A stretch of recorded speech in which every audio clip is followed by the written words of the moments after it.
Hi hello అండి, welcome to my channel. అయితే ఈరోజు పప్పు ఉండలతో అయితే నేను మీ ముందుకు వస్తానండి. చెప్పాను కదండి, లాస్ట్ వీడియోలో అయితే నువ్వుండలు రెడీ చేసాం. ఈ వీడియోలో అయితే పప్పు ఉండలు అయితే రెడీ చేసి పెడతామని చెప్పేసి ముందుగానే మీకు చెప్పాను కదా. దానికోసం అయితే మీకు ఇప్పుడైతే పప్పు ఉండలు ఎలా అయితే రెడీ చేసుకోవాలనేది నేనైతే మీకు చూపిస్తున్నాను. ప్లీజ్ అండి నా వీడియోని చివరి వరకు చూసి నచ్చితే లైక్ చేసి సబ్స్క్రైబ్ అయితే చేసుకోండి. ఇగోండి, కర్రల పొయ్యి మీద అయితే పప్పు ఉండలు అయితే చేసేస్తున్నాము. చలాపలుకుండలు అనమాట. ఇది ఒంటికి చాలా మంచిది, బ్లడ్ అయితే బాగా ఇంప్రూవ్ అవుతుంటుంది అనమాట. చిన్నపిల్లలకు కూడా చాలా మంచిది బ్లడ్ కోసం. ఆల్రెడీ నువ్వుండలకు చెప్పాను కదండి, అదే విధంగా అనమాట. సేమ్ ప్రాసెస్ అనమాట ప్రతి దీనికును.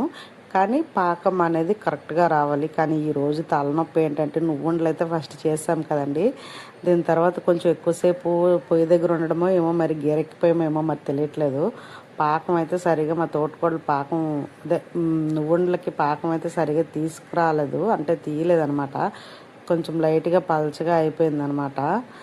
అందువల్ల ఏంటంటే కొంచెం పప్పు ఉండలు అయితే కొంచెం మాకు చికాకైతే పెట్టేసాయి అనమాట ఈరోజు ప్రిపేర్ చేయడానికి. చాలా ట్రై చేసాము బాగా రావడం కోసమని. అయితే ఇదిగోండి, ఇంకా మాకు కాడ అయితే లేదు బెల్లం తిప్పడానికి, పాకం తిప్పడానికి. బురుక్కాంతనైతే ఇంకా పట్టి తిప్పేసామన్నమాట. ఇంక ఈ నువ్వుండలు ఈ పప్పు ఉండలతో ఈరోజు బాగా టైర్డ్ అయిపోయి అనమాట. మా తోటకోడలు అయితే బయటికి వెళ్ళింది, పప్పు ఉండలు నువ్వుండలు పట్టుకొని అయితే వాళ్ళ బాబు దగ్గరికి హాస్టల్కి అయితే వెళ్ళిందనమాట. నేనైతే మాత్రం ఇంకా నేను కాలు చేతులు పీకేసి నేను ఇంకా కొంచెం బట్టలు ఉంటే మిషన్లో వేసి అయితే నేనైతే ఈరోజు పని పూర్తి చేసుకుని అయితే నేను ఈరోజు అయితే పడుకుని పోయానండి. అంత రెస్ట్ తీసుకున్నాను అనమాట. అంటే ఏదైనా డైలీ చేస్తే పర్లేదు కానండి, పొయ్యిల దగ్గర ఎప్పుడో చేస్తే మాత్రం చాలా సఫర్ ఉంటాం అనమాట. చూడండి, బెల్లం పాకం అనమాట అది. అలా చూసుకుంటూ ఉంటాం అనమాట అస్తమానంకును. కానీ దీనికైతే సరిగా రాలేదు. అగోండి, అలా అయితే చూసి లాస్ట్కి ఇంక విసిగిపోయి ఫస్ట్ ఏదైనా రెండు ఒకేసారి పెట్టుకోకూడదండి, ఏదో ఒక్కటి మాత్రమే పెట్టుకోవాలి. ఎందుకంటే ఇలాగే రెండు చేసామనుకోండి ఒక దీనికి ఇంట్రెస్ట్ తగ్గిపోద్ది అనమాట. నువ్వుండలు అయితే చక్కగా చేసాం, కానీ పప్పు ఉండలతోనే పాటలు కావు అసలు. అలాంటి పాటలు పడ్డామన్నమాట. ఇంకా చలపలుకులు అయితే తొక్క అయితే తీసేసామన్నమాట. ఫస్ట్ అయితే వేయించుకోవాలి. ఫస్ట్ పొయ్యి మీద పెట్టి వేయించుకున్న తర్వాత ఇంకా అట్లా తొక్క అయితే తీసేసి ఇంకా పాకంలో అయితే పప్పులు అయితే వేసేసామండి.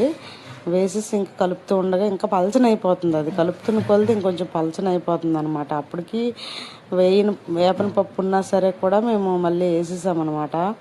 ఇంకా వేసి అయితే కలుపుతూనే ఉన్నాము. దాన్ని కొంచెం గట్టిపడాలని చెప్పేసి, పాకం కొంచెం తిక్గా రావాలని చెప్పేసి ఆల్రెడీ పప్పులు వేసిన తర్వాత కూడా మళ్ళీ చెక్ చేసామండి పాకం ఎలా వచ్చిందని. అయినా సరే మాకు సరిగా రాలేదు పాకం.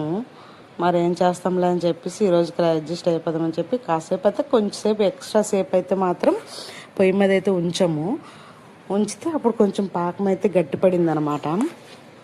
అలాగే ఈరోజు అయితే జరిగిందండి.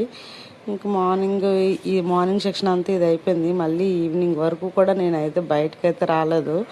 మా వీధిలో ఉండే ఒక ముసలావిడైతే మా అబ్బాయిని కూడా అడిగేస్తుంది, ఏరా మీ అమ్మ దీని నుంచి బయటకు రాలేదు, కనిపించలేదని. అంటే అది మా వీధిలో ఒక న్యూస్ పేపర్ టైప్ అనమాట, సీసీ కెమెరా టైప్ అనమాట. ఒక 70-80 ఇయర్స్ అలా ఉంటాయన్నమాట. ఎవరు ఎక్కడికి వెళ్ళారా, ఏం చేస్తున్నారా అని చెప్పేసి అన్నీ గమనిస్తూ ఉంటుంది. అరే సండే కదా, మార్నింగ్ నుంచి బయటికి కనిపించలేదని చెప్పేసి అయితే మాత్రం మా బాబుని అయితే అడిగిందంట. వాడు ఇంట్లోకి వచ్చి చెప్తున్నాడు, మా అమ్మమ్మ అడుగుతుంది నిన్నని చెప్పేసి అని. అదండి ఈరోజు వీడియో. నెక్స్ట్ అయితే ఇంకో మంచి వీడియోతో కలుద్దామండి. నా వీడియో కనుక నచ్చినట్లుగా ఉంటే ప్లీజ్ అండి లైక్ చేయండి, సపోర్ట్ చేయండి, సబ్స్క్రైబ్ అయితే చేసుకోండి. పప్పు ఉండలు అయితే ఫైనల్గా అయితే రెడీ అయిపోయి ఇదిగోండి.